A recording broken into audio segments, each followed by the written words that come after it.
este caso. Santiago Gastañaduy, como ustedes saben, ha sido congresista de la República hasta el 28 de julio. Hasta donde yo sabía, la última vez que conversamos, era asesor del presidente Ollantumala. Es decir, el presidente, cuando el expresidente Ollantumala deja de ser presidente, tienen, digamos, un asesor, creo que un chofer también, para que lo ayuden en sus cosas básicas, me imagino, y ha venido esta mañana para conversar con nosotros sobre este tema. Señor Gastañaduy, gusto saludarlo, buenos días. ¿Qué tal, gracias? ¿Cómo estás? Gracias Buenos días. por venir. Bueno, ¿sigue en la condición de asesor del expresidente? Ya no. Mira, o también eso... en realidad, no sé cuál es mi condición, porque este mes, por ejemplo, el Congreso, que no me ha pagado mi remuneración.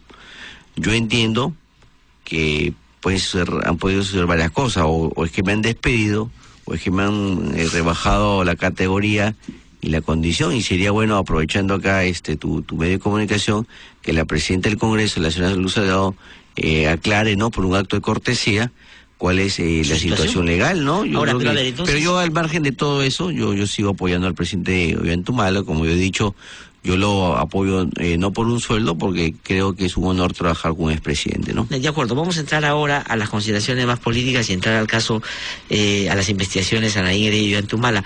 Pero no es el dato menor esto que le pregunto. Yo, digamos, estaba haciendo una introducción como general y me voy con la sorpresa de esto que no le han pagado este mes. Sí. Entonces, usted formalmente es asesor del presidente, esa es la condición, ¿no es cierto? Mira, que se le da a un presidente, digamos, a un expresidente inmediatamente después de que deja el cargo. ¿Y quién le paga? ¿El Congreso? Mira, te comento, te voy a comentar lo que era antes y lo que era ahora. Hasta hace 2 meses, el Congreso de la República le asignaba un personal mínimo a los expresidentes, ¿no? Le asignaba un asesor, le asignaba un técnico, le asignaba un chofer, una movilidad y unos vales. Cuando entra esta nueva administración al mando de la señora Luz Delgado, se cambia eso. Dice que de personal solo va a tener un personal, que es un personal CAS, o sea, ya no hay asesor, ya no hay técnico, ya no hay chofer, simplemente hay un trabajador CAS. O sea, para que el expresidente elija, digamos, qué tipo de apoyo quiere. ¿Qué tipo de apoyo quiere? Con un sueldo de 3.700 soles. Ya no tiene, se le reducen la cantidad de los galones de gasolina, y prácticamente es todo lo que tiene el presidente, más la seguridad que le da el Ministerio del Interior, ¿no? Entonces, prácticamente se le han reducido todos los beneficios a los expresidentes. Ahora, en mi caso concreto, yo no sé cuál es mi situación como motivo, porque en este mes de octubre, nuestra remuneración no la pagaba más o menos el 18, y hasta ahora todavía no la paga, ¿no? Yo entiendo que de repente el Congreso me ha despedido, o me ha bajado la categoría de la reducción, porque hasta ahora en mi cuenta no aparece mi sueldo. Pero al margen de todo eso, Glatzer, yo trabajo con el presidente por una cuestión, digamos, de prestigio para mi currículum, laborar para un expresidente, ¿no? Ya, de acuerdo, pero... Ya, digamos, pero no solo creo que para poner en su currículum, me imagino, porque, digamos, tiene una cercanía política, ideológica. No, claro, por supuesto. Ha sido usted congresista del partido de gobierno, ¿no?, etcétera, ¿no?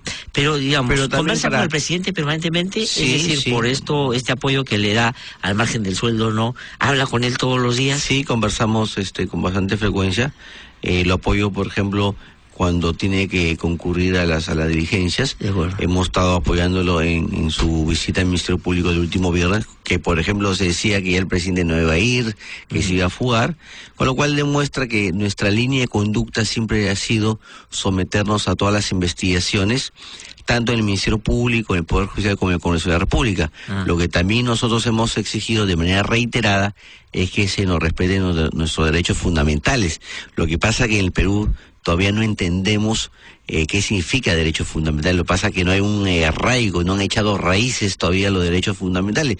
Y vemos, por ejemplo, groseras intromisiones por parte del Poder Ejecutivo y Legislativo en investigaciones que se están llevando en el Ministerio Público, ¿no? Con lo cual... El caso Nadine Heredia y el caso Ollantumala. Pero antes de eso, que le vamos a dedicar un tiempo largo para poder recoger su punto de vista y desmenuzar un poco lo político y lo jurídico o lo judicial de este caso.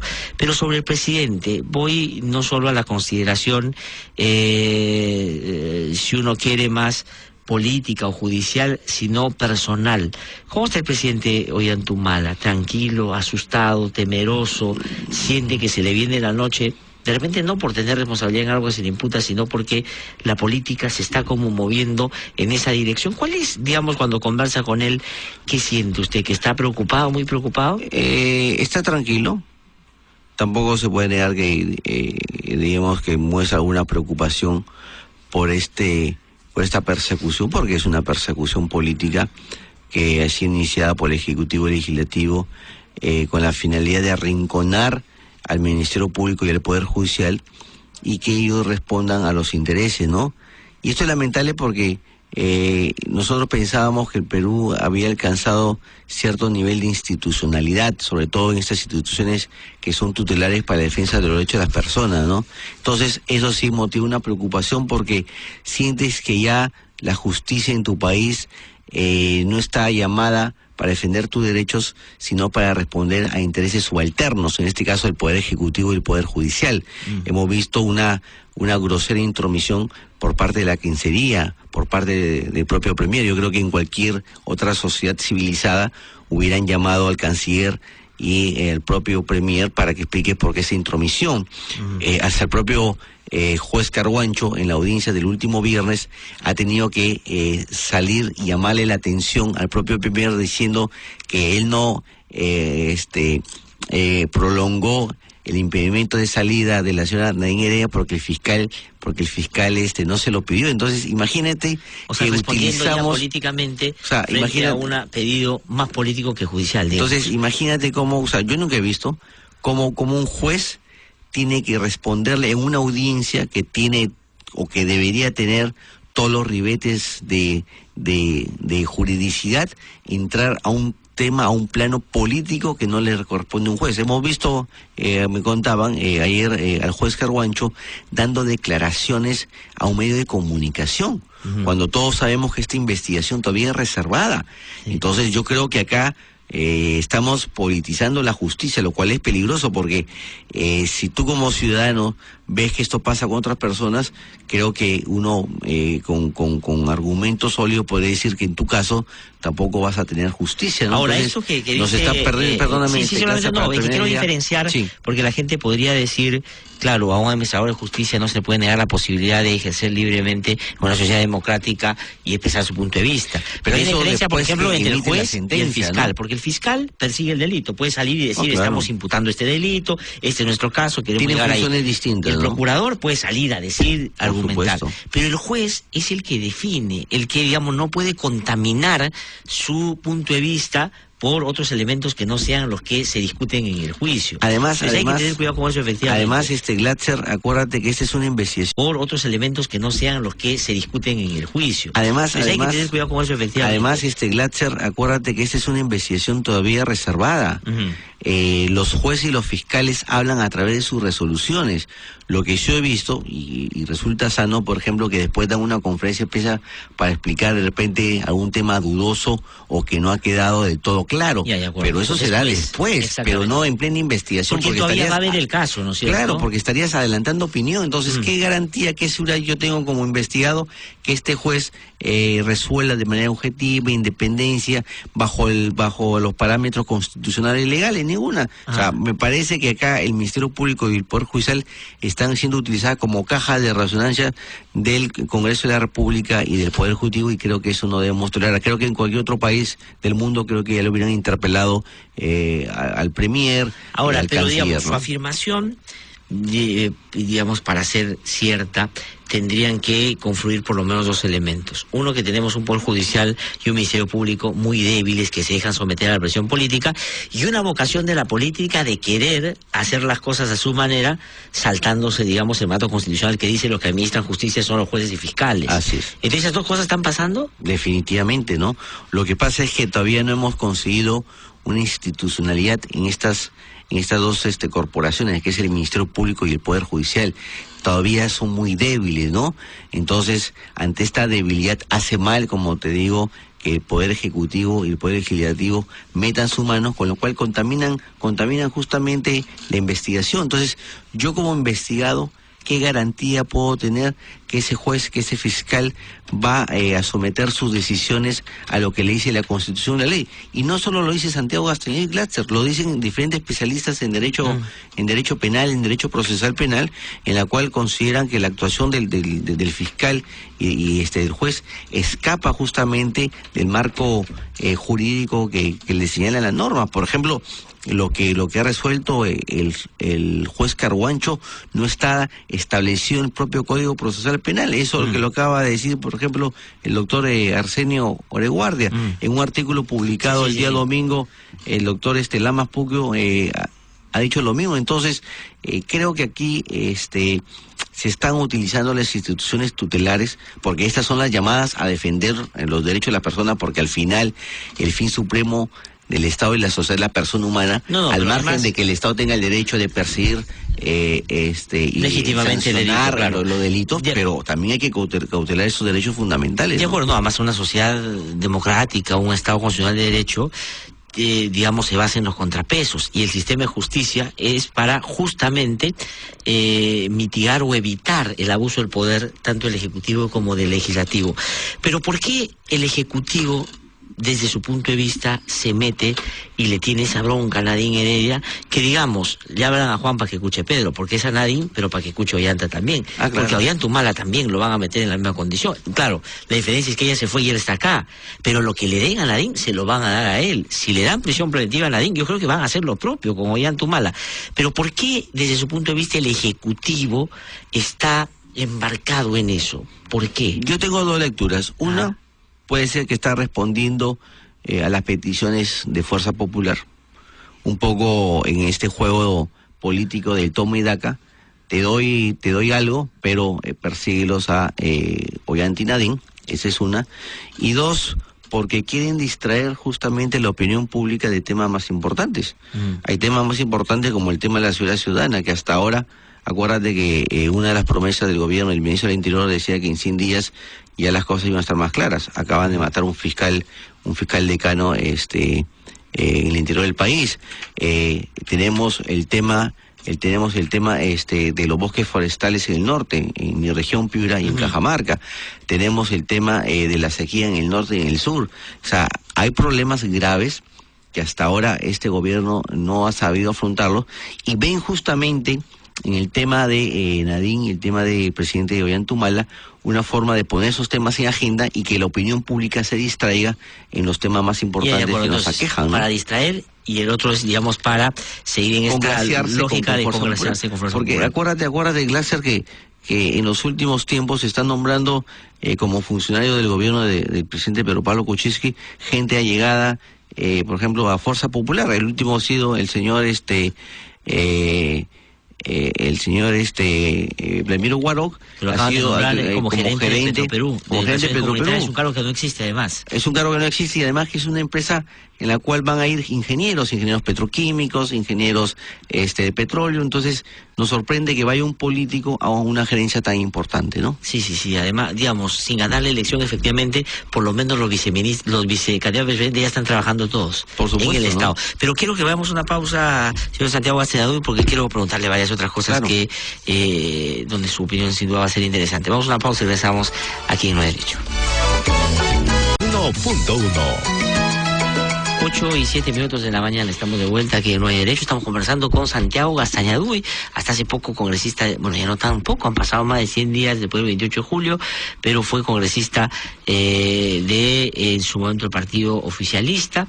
Está en el limbo ahora y está pidiendo al Congreso que le resuelva su situación, porque está trabajando con el presidente Ollantumala. Antes estaba formalmente vinculado, además porque así está establecido por ley, pero ahora está, digamos, muy cerca de él también políticamente, y ayudaron los temas legales. Y él, digamos, desde su interpretación, que me imagino, y quiero preguntarle esto, es una interpretación suya, pero además me imagino que coincide un poco con la lectura del presidente, lo que usted está diciendo, del expresidente Ollantumala. ¿Tiene esa misma lectura de que hay una persecución? No, esto sí, que claro. Usted ha dicho coincide ya. Entonces, usted ha dicho que el Ejecutivo está, digamos, súper contento porque esto distrae a la gente de otros temas principales, y el fujimorismo, digamos, sigue consiguiendo arrinconar al gobierno con los temas que finalmente les son importantes, y este es un pedido de ellos. El Congreso, porque el Congreso ha hecho un pronunciamiento por unanimidad. 118 congresistas presentes, 118 congresistas firmando una moción para que no la contraten a la señora en la FAO y la devuelvan al Perú lo más pronto posible. Mira, en todos los años que yo tengo de vida, nunca he visto que un parlamento le pida a un organismo internacional que no contrate o que desvincule a un peruano. Eso me recuerda a esta frase que nació con la guerra con Chile, ¿no? Primero los chilenos antes que Piérola, ¿no? Entonces, yo creo que acá el Parlamento, esa no es su función. Yo creo que el Parlamento tiene otra función y tiene otras responsabilidades, la de fiscalizar, la de dictar leyes, ¿no? Entonces, y eso demuestra justamente la persecución política, porque de una u otra manera también están presionando al Ministerio Público y al Poder Judicial. Y como comentábamos, el Ministerio Público y el Poder Judicial se han vuelto caja de resonancia del Congreso y del Poder Ejecutivo. Yo creo que aquí han hecho mal los líderes, los titulares de estas instituciones, al no parar al Congreso y al Ejecutivo. Han de decir un momentito, ese es un espacio que nos corresponde a nosotros, no interfieras en nuestros propios fueros, cosa que no ha sucedido. Lo que pasa es que tenemos todavía jueces bastante timoratos, ¿no?, que le sacan un periodicazo y los hacen retroceder, ¿no? Y eso te lo digo, por ejemplo, a raíz del juez Carhuancho, porque cuando la señora Lo ha denunciado Nadine, usted, ¿no? Yo lo he denunciado. ¿Por qué lo ha denunciado? Un poco para aclararte por qué consideramos que es un juez timorato, porque cuando el día lunes pasado la señora Nadine va acompañada de su abogado, el señor Roy, a explicarle al juez Carhuancho que va a ir de viaje porque ha sido seleccionada para trabajar en la FAO, el juez Carhuancho le dice: señora, no hay ningún problema, usted no tiene impedimento de salida, usted simplemente tiene que dar preaviso. Y en ese momento sale la necesidad de solicitarle al propio juez Carhuancho que solicite que el registro de la firma se realice en el consulado peruano que tiene en Suiza. Justamente porque ella había dicho no tenía impedimento. Y encima se le enseñó el oficio de la FAO donde se indica que la señora Carhuancho sabía totalmente donde todo. La señora ha sido seleccionada, y 4 días después el juez Carhuancho cambia de opinión. Mi pregunta es, ¿qué hizo o cuáles son las razones para que el juez Carhuancho cambie de opinión? Y ahí tenemos toda esta campaña, toda esta maquinaria de desprestigio contra la señora Nadine Heredia, ¿no? No, usted ha hecho toda una descripción de lo que, desde su punto de vista, da cuenta de que hay una clara persecución política. Si eso que usted dice es así, y el presidente Formoso Ollantumala coincide en esa apreciación, me imagino que Nadine Heredia también, porque no creo que Nadine Heredia piense distinto y diga, no, eso es normal, en un país te pueden hacer eso. Me imagino que está pensando en que hay un ánimo de versión tal que puede terminar a ella poniéndole una situación más bien más complicada. ¿Ya tienen todos los elementos suficientes para argumentar persecución política y pedir asilo para Nadine Heredia, por ejemplo, en Ginebra, en Suiza? Ese tema todavía no está en discusión. Todavía tenemos una segunda instancia que es la Sala Penal Nacional, la que va a conocer el recurso de apelación que ha presentado la defensa de la señora Nadine, justamente contra la decisión del juez Carhuancho, y esperemos encontrar en esa instancia jurisdiccional que se pueda acoger nuestra defensa, ¿no? Ahora, si el Poder Judicial no acoge nuestra defensa, tú sabes que es un requisito para recurrir a instancias jurisdiccionales agotar la vía interna, con lo cual se habría agotado la vía interna y la defensa ya podría instancias internacionales, dice. Claro, instancias internacionales. O sea, ustedes van a ir a una instancia internacional si en la segunda instancia aquí no les dan la razón. Yo creo que es lo que correspondería, ¿no? Porque si tú consultas a todo abogado que conoce de derechos fundamentales, de derecho penal, y es más, algunos, como comentamos, ya han hecho algunos comentarios públicamente, como el doctor Lamaspuquio, como el doctor Arsenio Oreguardia. Yo creo que estarían habilitadas, digamos, las puertas para recurrir a estos dos grandes sistemas de protección de los derechos humanos, ¿no? Que es el sistema universal, que que maneja la ONU o el sistema interamericano que maneja la OEA, ¿no? Entonces yo creo que ella estaría habilitada. Ahora, eso dependerá finalmente lo que disponga lo que recomiende la propia defensa, ¿no? Si me preguntas a mí en lo personal, yo creo que estaría habilitada la señora Nadine Heredia para utilizar esos mecanismos. Todavía que no hablamos de asilo político, porque nuestra línea de conducta siempre ha sido la de someternos a cualquier investigación, como te comentaba, sí, ¿no? Pero él todavía es un condicional. O el Congreso, ¿no? ¿Qué tendría que pasar para que esa posibilidad no solo sea evaluada, sino finalmente pueda llevarse a la práctica? Que la segunda instancia, digamos, si la segunda instancia le da la razón o no les da la razón, ya ese es el momento para decir, oye, agotamos la vía, vamos al sistema, o ya pedir asilo en otro lugar. En realidad, legalmente, si la sala no te da la razón, todavía se pueden articular algunos otros mecanismos, ¿no? Constitucional, inclusive, podrías ir a los procesos constitucionales, claro, ¿no? Un habeas corpus, porque hay un peligro latente, inminente contra la libertad de movimiento. Podría ser el derecho fundamental, la libertad de tránsito. La libertad de tránsito, trabajo. porque no, lo que pasa es que hay dos derechos fundamentales que se estarían afectando. Una es la libertad de tránsito, que está protegida por el habeas corpus, y otra es la libertad de trabajo protegida por la acción de amparo, que son dos procesos constitucionales bastante expeditivos. Pero irían ustedes por la libertad de tránsito, más que por el... Yo creo que por las dos. Yo creo que legalmente correspondería a las dos, porque si un juez te dice, ¿sabes qué? Tienes que vincularte de tu empleador y regresar al Perú, hay una afectación al derecho de trabajo. Es más, ya el propio doctor Arsenio Oreguara, que es un experto en la materia, ha dicho que esas medidas no están contempladas en el Código Procesal Penal, ¿no? Ahora, pero digamos, hay otra consideración que de repente está por fuera del análisis que usted acaba de hacer. ¿Qué pasa si es que regresa Nadine Heredia? ¿No es cierto? No, regresa Nadine Heredia, se somete, no hay una medida, diga, gravosa, pero sí le ponen el impedimento de salida. Ya perdió el empleo. Es decir, judicialmente se encausa, haga la investigación y seguramente va a colaborar como hasta ahora, pero ya no podrá salir a trabajar fuera porque la restricción va a estar ya convalidada.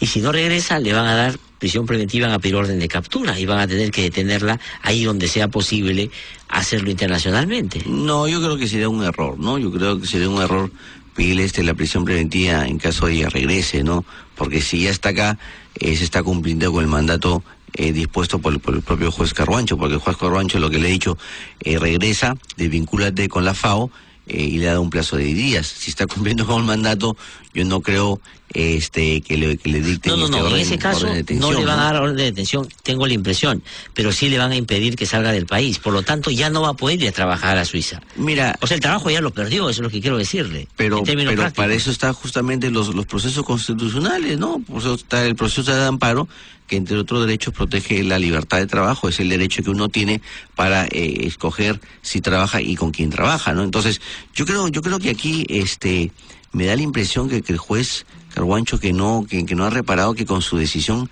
está afectando también derechos fundamentales. Yo creo que cuando tú tomas una medida que afecta un derecho fundamentales, deben seguirse un test de proporcionalidad, objetividad, buscar la medida menos gravosa para afectar ese derecho fundamental. Yo creo que permitir que la señora registre su asistencia en el consulado peruano en Suiza, yo creo que cumplía la finalidad de la medida, ¿no? Porque acordémonos, y eso hay que decirle a la opinión pública, es que la señora Nadine desde hace un año que no es citada por el Ministerio Público. Desde hace un año ella ya ha presentado todos los medios probatorios. Esa investigación ya tiene 2 años, con lo cual se estarían violando otros derechos. El derecho, digamos, al plazo razonable de una investigación. Ahora, ¿y cómo ¿no? manejan ustedes todo esto que se ha difundido en los medios de comunicación sobre que Nadine Heredia, siendo primera dama, ya estaba gestionando la posibilidad de ir a trabajar a Suiza en la FAO a través del señor Graciano, que además es una persona muy cercana a ellos, fue ministro de Lula, y digamos, Lula en este momento está comprometido en una serie de actos de corrupción que se investigan en Brasil. Se ha mostrado unos correos públicamente Nadine Heredia con él, que efectivamente dan cuenta de que, oye, mira, ya estoy acopiando toda la información, el título, tal o cual cosa, y le habla también sobre su proceso. O sea, la FAO sabía perfectamente que ella estaba en medio de una investigación. Pero ¿qué le parece eso? ¿No es que ella ya estaba desde antes preparando, digamos, lo que ha terminado siendo, lo que algunos dicen, la fuga, es decir, que ha estado haciendo el túnel para irse? No, porque acuérdate que a esa fecha ella no tenía impedimento de salida. Primer punto. Segundo punto, sobre los correos, muchos ejecutivos de los correos, pero nadie ha dicho que ese también es ilegal, ¿no? Yo creo que hay lo que se llama el secreto de las comunicaciones, ¿no? Y aquí, por ejemplo, el señor Jorge del Castillo debía explicarle al país cómo ha obtenido ese tipo de correos. ¿Cómo cree usted que les ha obtenido? O sea, digamos, en el sentido de al gobierno del que usted fue parte, le acusaron en un momento de manejar indebidamente la DINI. Me acuerdo cuando salieron esas listas y la persecución, Marisol Espinosa, pero el caso, es un escándalo. Sí. No, lo que digo, estoy hablando de política. No, claro. La política, digamos, tiende a ser, digamos, a flexibilizar la discusión para justamente gane el que mejor se para, justamente, pero digamos, el tema de la DINI, pero el tema de la DINI, lo que manejaba que la DINI era información pública que está en registros públicos, que tú vas, pagas un derecho y se tienes acceso a toda la información. Pero solo ponía como ejemplo. ¿Qué piensa usted lo de cómo han obtenido esa información? ¿De dónde puede venir? Es ilegal, ¿no? Que es ilegal. No, que es ilegal. Yo también coincido en eso. Entonces, además es curioso porque, digamos, el señor Jorge del Castillo debería saber, porque Business Track, que se dio en su gobierno, tenía eso como punto de partida. Pero ¿cree usted que ellos tienen, el APRA sobre todo, gente vinculada al sistema de inteligencia que está haciendo esas cosas ahora, digamos, para políticos? Yo creo que sí, porque si ellos han accedido al secreto de las comunicaciones que están contenidos en correos electrónicos, es porque deben tener algún sistema que les permita obtener ese tipo de información. Entonces, aquí nadie ha dicho para interponer una denuncia, aquí nadie se ha cuestionado, o son pocos los que lo han hecho, de cómo un parlamentario tiene ese tipo de información, y habría que preguntarle. No dice que le ha llegado un sobre anónimo. Ese es el argumento que le ha dado. Sí, pero ese es un argumento no muy sólido, ¿no? Porque a mí nunca me llegó, por ejemplo, cuando era parlamentario, sobres anónimo, ¿no? Entonces lo que él le ha debido de hacer es ponerle en conocimiento esto de las autoridades y no salir en los medios de comunicación, porque lo que se dice en esos correos no es nada ilegal. O sea, el hecho que tú estés postulando un puesto, aun cuando siendo investigado, no es nada ilegal. Acuérdate que acá rige el principio de presunción de inocencia. Sí. Entonces las personas investigadas no podrían trabajar. Entonces, ¿de qué van a vivir? ¿Cómo van a poder solventar no hay un hecho de interés público judiciales que, digamos, pese más que el hecho de violar una comunicación? Además aquí, pero eso ha pasado. Gracias, pero aquí además no hay una concertación para burlar la acción de la justicia. Es simplemente lo que él está diciendo, ¿sabes qué? Estoy recopilando la información para acceder al puesto y nada más. ¿Cuál es el delito? Entonces lo que ha querido venderse acá la idea es que sería la prueba que justamente justificaría que la señora se está fugando del país, por lo tanto habría que dictarle alguna medida restrictiva. Ahora, ¿por qué le tienen, cree usted, tanta bronca a Nadine Heredia y a Ollanta? Es decir, ¿por qué cree que hay, desde su lectura, un ensañamiento contra ellos? Usted ha dicho, el Ejecutivo se distrae, el fujimorismo la pide como ofrenda, pero ¿por qué el fujimorismo la pide de esa manera? ¿Por qué, digamos, desde su lectura se alinean todos en contra de Nadine Heredia? Pero no son todos los sectores. A ver, identifiquemos, a ver, ¿por qué los fujimoristas tienen ese ensañamiento contra nosotros? Primero, por dos razones, yo creo. El primero es porque no le dimos el indulto a Fujimori. Eso le quedó la sangre en el ojo. No nos perdonan eso que no le habíamos dado el indulto. Ellos creían que nosotros le íbamos a dar el indulto, se generaron falsas expectativas, con lo cual nosotros no se lo íbamos a dar. Y el segundo, porque ellos nos creen los responsables de que ellos hayan perdido las elecciones. Acordémonos que ellos decían que nosotros estábamos apoyando a Pedro Pablo Kuczynski, por lo tanto nos echan la culpa de que hayan perdido y por lo tanto tenemos que hacer pagar nuestro pecado, entre comillas. Y en caso de la Primo, es porque nosotros creamos en el Congreso la mega comisión que estuvo presidida por Sergio Tejada, que tampoco nos perdona porque se le hizo, porque en esa comisión sí se descubrió el tema de los narcoindultos, ¿no? Entonces tampoco nos perdona que hayamos sentado en una comisión investigadora al presidente García, y también no nos perdona porque contratamos o jalamos a ciertos personajes que para ellos les tenían ciertas sugerencias, como por ejemplo el señor Cateriano.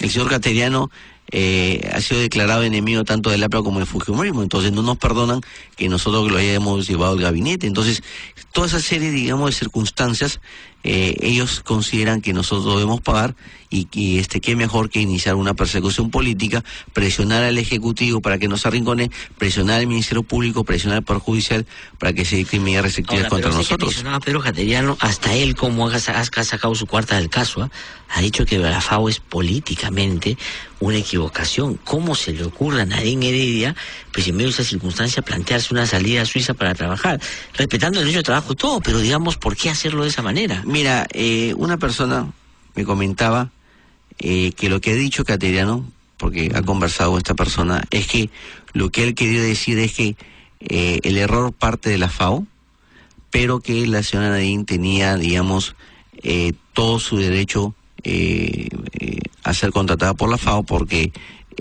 todavía no está condenada, tiene derecho al trabajo y tiene derecho sobre todo a la presunción de inocencia. Entonces, políticamente es pésimo. Es pésimo no por parte de ella, sino por parte de la FAO que la ha contratado. Y porque acuérdate que las baterías originalmente fueron contra la FAO, no fueron contra la señora Nadine, ¿no? Si uno lee que lo que está haciendo la FAO políticamente va a afectar a la propia Nadine Heredia sencillamente no postula y dice, oye, ¿para qué me va a someter a eso si después me va a generar todo este problema? Ella aceptó, ella siguió, ella ganó, ella viajó, ella fue a ejercer el cargo y al final ha pasado todo lo que ha pasado. O sea, lo que ha gatillado el escándalo es que ella sale ya para, digamos, ocupar el cargo, no es que estaba comenzando a ver si postulaba o no. Lo que pasa, clase, que bajo este argumento, entonces la señora Nadine Heredia no podría ser contratada por nadie. Yo te pregunto, y le preguntamos acá a nuestro radioescuchas. Ni allá. ¿Por qué no acá en otra cosa, digamos? ¿Tú crees que en el Perú alguien la va a contratar? ¿En sector público? ¿Tú crees que se vería bien que ella sea contratada, por ejemplo, con una empresa con la cual celebró un contrato con el Estado, cosa que hizo por ejemplo Alan García y que nadie cuestionó? Acuérdate que García cuando termina se dedica a las consultorías, se dedica a las conferencias. ¿Y quiénes eran sus clientes? Eran justamente las empresas que habían contratado con esa, y nadie dijo nada. Pero no tiene que ver también, señor Castañaduy, esto de niveles de animadversión por la manera políticamente inmadura, sobrepasando inclusive al propio presidente que tuvo la propia Nadine Heredia en el mandato de su esposo, es decir, de exhibirse como con mucho poder.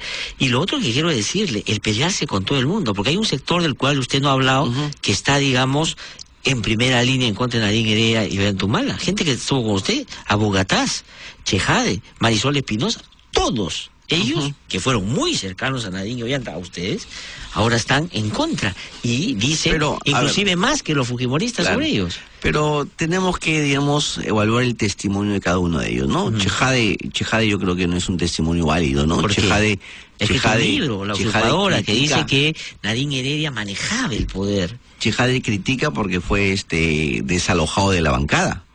Fue expulsado de la bancada, entonces una suerte de venganza es justamente iniciar toda esta campaña contra ella. Ahora, yo considero, y muchos especialistas también, que acá no ha habido delito de usurpación de funciones. De repente, que a alguien no le haya gustado su estilo de acompañar al presidente en algunos temas o de exponerse mucho ante los medios de comunicación en la presentación del presidente, eso creo que no le hace cometer el delito de usurpación de funciones. Yo puedo aceptar que no es un delito y que eso no es usurpación, pero reconocerá usted que, digamos, por lo menos ser inmadurez política, ¿no es cierto? Es decir, exponerse, digamos, relativizar a su esposo como presidente, llevarlo a una categoría que, digamos, inclusive en las protestas y en las marchas le decían al presidente pues que era una persona que era casi un adorno en Palacio de Gobierno. O sea, a lo que voy es, ¿no es eso también lo que hizo de ella una persona que ahora mucha gente desprecia en general? Uno habla, el otro día me vine en taxi, mi auto estaba mal y el taxista me decía, ahí está pagando todo lo que hizo, ya que se quería presidenta. Pero Abu Gataz, por ejemplo, Samuel, Abu Gataz. Perdón, clase, pero yo creo que eso también se ha influenciado por los medios de comunicación. Por ejemplo, el tema de Abu Gataz, yo no entiendo la actitud del señor Abu Gataz, cuando al señor Abu Gataz le han dado, digamos, todas las oportunidades. Se le permitió que postule al Congreso en el 2006, el 2011, se le dio para que preside la comisión de los petroaudios, se le dio la oportunidad para que presida el Congreso. Yo no sé por qué el señor Abu Gataz se va contra el presidente y se va contra la señora Kendayén, porque, y yo creo que esto es válido, va a ser una infidencia. El señor Aguataz, cuando éramos gobierno, tú lo veías ahí en Palacio de Gobierno haciendo cola, esperando al presidente, esperando conversar con la primera dama. No sé qué tema, sería bueno que él nos Sí. cuente, O sea, sería bueno gran... que él nos cuente, por ejemplo, qué cosa estaba haciendo, por ejemplo, o esperando conversar con la primera dama. Entonces, en algún momento hacía cola para conversar con la ciudadanía, para conversar con el presidente, y sería bueno que el señor Aguataz nos cuente para qué hacía cola, ¿no? Estamos hablando de qué épocas más o menos, hasta el final, ¿no? Yo creo que hasta meses antes, ¿no? Entonces que después salgan a despotricar contra el presidente, contra la señora Kendayén, nos parece realmente injusto y desleal, ¿no? Entonces, o sea, pues digo, o sea, Aguataz no puede quejarse, creo que el mínimo, o sea, creo que el que no puede quejarse es él, o sea, se le ha dado todas las oportunidades, como te digo. Se le dio la oportunidad para ser dos veces congresista, se le dio la oportunidad para presidir la comisión de los petroaudios, sí, para presidir el Congreso de la República, y encima se le veía haciendo cola en Palacio para conversar con la primera dama y con el presidente de la República. ¿Para qué? ¿Nos podría explicar el señor Aguataz para qué hacía esa cola? ¿Qué tanto quería conversar con ellos? Ahora, sería bueno que lo explique, políticamente, ¿no? Ahora, hay que reconocer, al margen de que yo claramente tengo mis discrepancias, aquí es donde se hizo la denuncia sobre el caso en el que él está inmerso, Urresti, que fue al final, digamos, sacado de carrera, inclusive de una manera que yo creo que fue injusta, porque finalmente se la jugaba por el partido de gobierno, fue candidato, ha sido Urresti. Urresti hasta el final ha hablado y ha dicho que lo que hay es una persecución contra Nadine. O sea, sí, cómo son las cosas, ¿no? Finalmente, el que llegó al final, el que no estaba tan vinculado al partido, que fue golpeado porque lo sacaron de carrera, termina siendo... Pero yo no, o sea, yo no lo veo de que se le haya golpeado, ¿no? Yo lo sacaron de carrera, él era candidato a la... Mira, yo también he reconocido en sus tweets, creo que ha salido a defender a la señora Kendayén, pero lo que pasa es que cuando se toma la decisión de retirar la candidatura es que no iba a pasar la valla.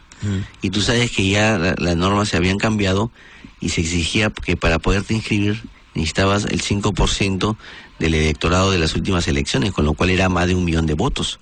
Entonces íbamos a perder el partido, íbamos a perder la inscripción. Imagínate, no íbamos a tener congresistas, no íbamos a tener partido, prácticamente nos dejaba una situación de indefensión política, ¿no?, ante nuestros enemigos. Entonces, bueno, pero si al menos todavía ¿usted tenemos cree que el partido. ¿Tiene una defensa?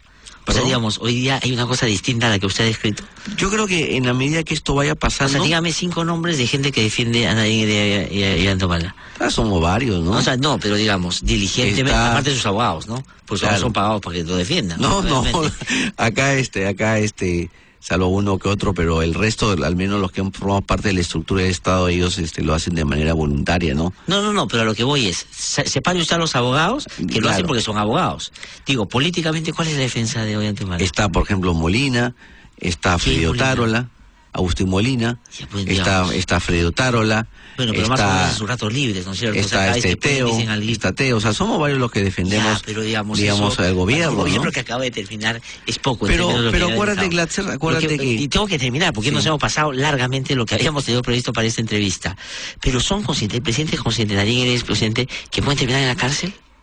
Yo creo que no, yo creo que un sistema democrático que respeta los derechos fundamentales de las personas... Es una aspiración, pero si usted está diciendo, hay una persecución política, hay intromisión, el juez cambia de opinión sin dar argumento, etcétera, etcétera. Pero también acordémonos que no solo tenemos dentro de la Administración de Justicia como mecanismo de protección de los derechos fundamentales al Ministerio Público y Poder Judicial, también tenemos el Tribunal Constitucional, de acuerdo, tenemos al sistema universal y el sistema interamericano. ¿Pero está en evaluación como posibilidad que pueden tener en la cárcel o no? Yo creo que no. Yo creo que no. Y usted sigue creyendo, como creo que me dijo hace ya algún tiempo aquí en la radio, que Ollanta Humala y Nadine Heredia políticamente todavía tienen un potencial y que pueden finalmente ser protagonistas en las próximas elecciones. Definitivamente, ¿no? ¿De dónde saca eso? Digamos, es puro entusiasmo. Yo creo, no, porque si tú revisas la historia, siempre cuando se persigue a los personajes públicos, y más aún cuando uno ha sido gobierno, el pueblo reconoce lo que has hecho. Finalmente son las obras las que van a hablar por ti. Y cuando la población, los ciudadanos de nuestro país comienzan a compulsar las obras que hemos hecho con respecto a las obras que han hecho otros gobiernos, va a decir que este gobierno sí trabajó, nuestro gobierno sí cree trabajó. Más o menos con el expresidente Ollanta de que pronto nos van a extrañar. Y yo no creo, ahora como se da la cosa, yo no creo que solo el presidente Ollanta. Yo creo que lo que está haciendo la oposición es resaltar también la figura política de la señora Nadine Heredia. Yo creo que cualquiera de los dos podría ser nuestro próximo candidato. O sea, que usted cree que todo esto que está pasando, que ahora, digamos, se constituye una diversidad para Nadine Heredia y para Ollanta, van a terminar siendo finalmente los que las va a dar catapultar para la elección. Es decir, van a terminar agradeciendo la persecución porque los van a levantar. Yo creo que sí, acuérdate lo que le pasó al presidente Belaúnde cuando lo sacó Velasco, ¿no? Después de 12 años regresó con la multitud. Entonces... Pero pasó su cárcel, ¿no? ¿Perdón? O sea, digamos, de todas maneras pasó, o sea, digamos, para que se hecho ese proceso, se llegó al límite, ¿no es cierto? Cárcel. Va a haber persecución, pero Belaúnde nunca provocó. No, yo sé, pero a lo que voy es, en el caso de Nadine Heredia, porque hay un caso concreto, podría ser una circunstancia que finalmente la convierta en... Mira, si no tuviéramos el sistema universal, si no tuviéramos el sistema interamericano, si los derechos humanos o si el derecho internacional de derechos humanos no estuviera tan avanzado, yo sí tendría, digamos, el riesgo, digamos, de sufrir las consecuencias que tú señalas. Pero en un mundo globalizado, donde los derechos fundamentales están globalizados, es muy difícil, ¿no? Yo creo que la comunidad internacional protestaría ante esta situación, ¿no? Además que nosotros no nos vamos a dejar, nosotros vamos a dotar todas nuestras vías internas, esperemos que la sala que está pendiente la apelación resuelva de acuerdo a derecho, si no tendremos los procesos constitucionales y también, ¿por qué no pensar en las vías internacionales? Yo creo que ahí podemos encontrar justicia. Acordémonos que el Estado peruano es uno de los más quejados ante la Comisión y a la Corte Interamericana de Derechos Humanos. Sí, es verdad, eso es verdad. Pero entonces va a regresar Nadine Heredia. Definitivamente. ¿Cuándo regresa? ¿Tiene fecha? Mira, como siempre hemos dicho, nuestra línea de conducta, Glatzer, siempre ha sido someternos a cualquier investigación, ya sea de provenga del Ministerio Público, del Poder Judicial o del Congreso de la República. Eso tiene que decidirlo ella, pero no vamos a cambiar esa línea de conducta. No vamos a someter a cualquier investigación. Pero tiene fecha, ¿no? Porque, digamos, tampoco tiene mucho plazo. La fecha máximo, ¿no? La fecha es la que le ha puesto el juez, ¿no? No, ya, pues ese es el 5. ¿El 5 cuándo es 5? Hoy día es 29, ¿no es cierto? 30... 1, 2, 3, 4, el lunes tiene que estar acá, a más tardar. El lunes tiene que presentarse ante el juez, tiene que ir antes. Y acuérdate que, ya hablando en términos políticicos, si esta gente piensa que nos está arrinconando, que nos está amedrentando, no, nos está haciendo un favor, porque al final la población va a saber distinguir quiénes atentan los derechos fundamentales de las personas y quiénes están del lado de la agresión, ¿no? ¿Y cree que va a llegar eso hasta que a Nari la convierta en una candidata del 2021, ¿no? Yo creo, mira, hasta antes que suceda esto, yo pensaba que nuestro candidato natural iba a ser el presidente Ollanta, pero a raíz de esta persecución grosera, de esta interferencia por parte del Ejecutivo y Legislativo, yo creo que lo que han hecho ellos es despertar una potencial candidata a la presidencia de la República para el 2021. Muchísimas gracias. Gracias a ti, amable. Hasta otro momento. Nos hemos conversado largo, pero creo que correspondía porque yo, la verdad, quiero expresar mi punto de vista, más aprovechando que está Santiago Castañeda acá. Yo creo que Nadine Heredia y Ollanta tienen que rendir cuentas a la justicia. Está claro, hay un caso, creo que es atendible muchas de las cosas que se están diciendo.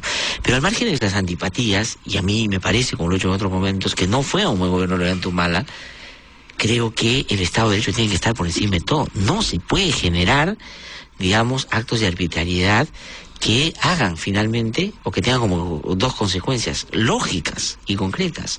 Una primera, que, digamos, den el argumento de la persecución, clarísimo, y en segundo lugar, hagan que eso que nos costó tanto recuperar la democracia y la institucionalidad en el país se pueda diluir por asuntos que yo creo tienen más bien algunos ánimos perversos, que lo que quieren es que finalmente predomine y se reescriba la historia de la corrupción de manera distinta, ¿no? Creo que eso hay que tener muchísimo que unos ánimos